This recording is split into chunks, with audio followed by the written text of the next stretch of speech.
So I built, with a little help from my husband, that arch right there that's spanning the entry from the driveway to my garden. Do pardon the mess. I had been trying to clean up the garden for spring, and then it got cold, and my back went out. But anyway, the arch over the lady there is a commercially built arch, but she was too narrow. Lovely height, but too narrow for the entryway into the garden from the driveway. Parking lot, right? So what we did was we took two truss style, some people would call them concrete mesh, but they're building block mesh. They're meant for going kind of in between layers of cement block or cinder block. And that's truss style, which means that it's a zigzag. And by putting two of them together, opposite facing, I got that diamond pattern, which goes with the commercial stuff that has diamond patterns, like, that, which is behind my roses. Pardon the frost stuff over a couple of tender plants. That's my rather neglected herb garden, but it is growing quite well. And there are apple trees all over the place here. So I'm going to try to put this on pause and then go show you the other one. Okay, hopefully I have successfully put this on pause. Now, right there, you can see the not terribly good job of putting in some trellis lines for my black raspberries. Now, those are not blackberries, those are black raspberries. They are a native plant to the United States, and they are thorny, unfortunately. I have thornless black raspberries, but that's not them. And I rapidly realized that my trellis was not big enough. And I wanted to put in an arch. So what I did was I took the Cumberland black raspberry and I built this arch. This is the second arch. That's the pigeon loft in the background. And that is my Rosa rugosa. So again, this is two of the reinforcing things side to side. And I'm going to come up here. Yes, that's daylilies in the pot. They're pretty. Anyway, but right here you can see, by the way, that second post here, this one, that's not driven in, it's just put it there to get it out of the way. So it is anchored to one of the big posts, and we're going to put that second post in when we get a chance. Right now it has a couple of zip ties in some spots that will be replaced with metal zip ties or wire. Probably metal zip ties. They cost more, but my hands are bothering me. And as you can see, I'm interweaving the canes through here, which I got so many, the thorns on these guys, they're like little splinters. It's so sharp and so tiny little splinters. I may end up eventually, if the Rosa rugosa doesn't decide to come up this side, plant something on this side to come up. But until then, as we get a little closer, I'll put peas on this side, or beans, and let them go up. However, that is the trellis, and as you can see, I'm standing under it, and it's got a decent height.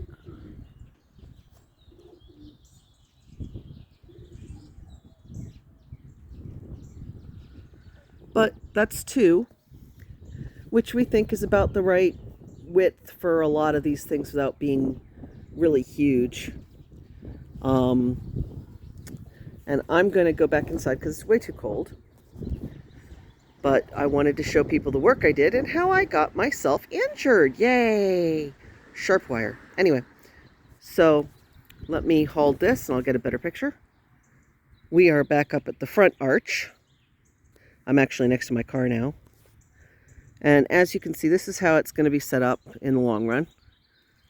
Maybe a little on the sloppy side, but hey, it works and it was cheap. So this is a Triple Crown thornless black raspberry. Not black raspberry, good grief. I've got black raspberries in the brain. Blackberry. Triple Crown thornless blackberry. I have 3 different thornless blackberries on my property right now. 3 different varieties, I mean. I have more than 3. Because each of them comes to harvest in a different month.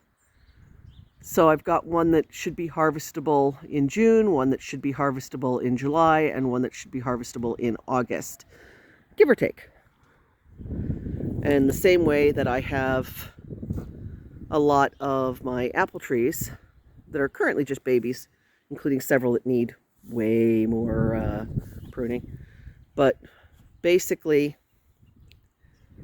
that's my clover that I'm slowly replacing my lawn with mixed lawn clover. And the only reason I have any lawn is because I need a spot to walk. And it has to be wide enough for me to have a walker and places to sit because I am unsteady. And that is my roses that I put up.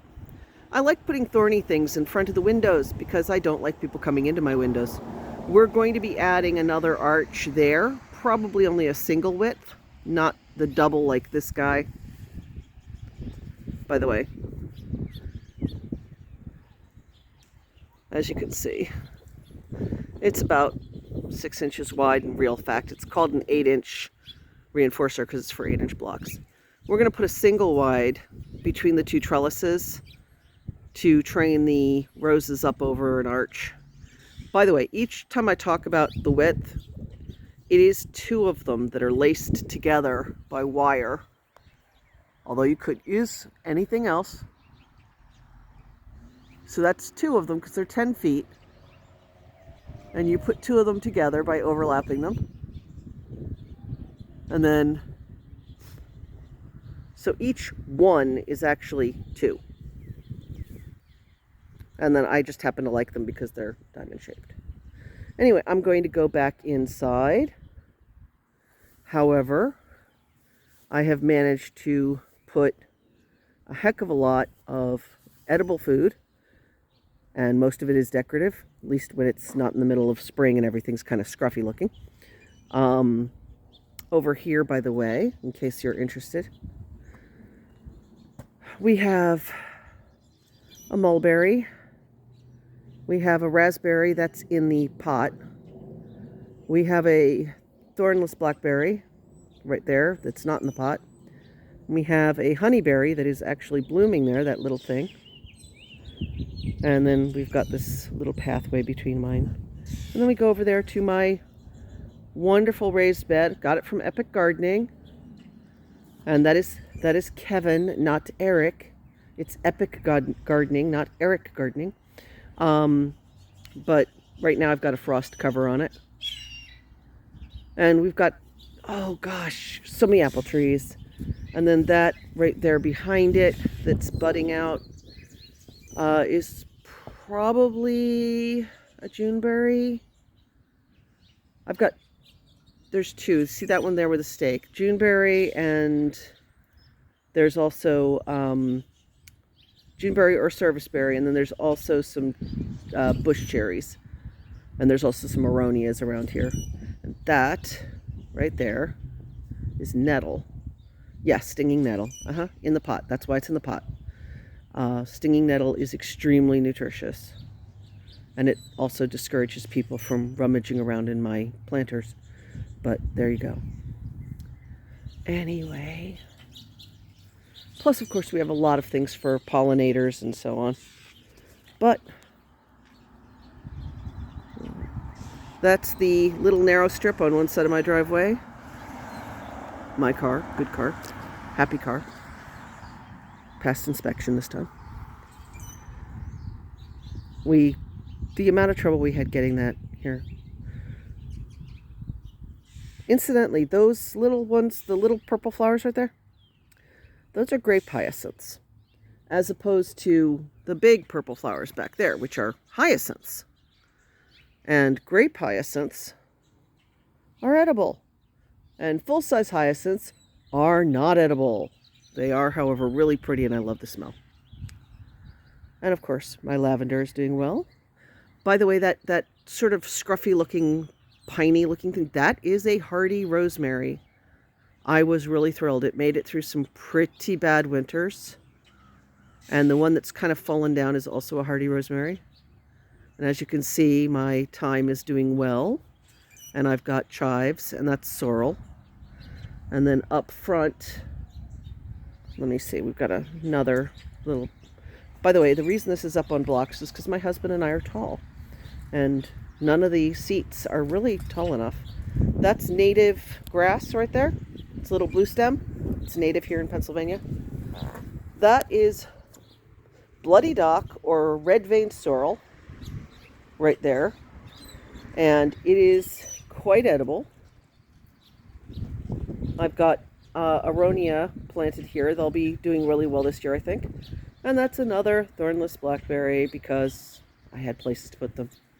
Which brings us back to the arch right there. I'm so proud of it. Anyway, plus you can see my bird feeders and my pigeon coop. That's the front of it. Of course, I need to build more.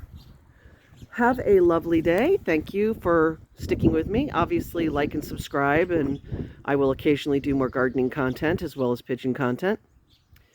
And thank you very much. Have a good day.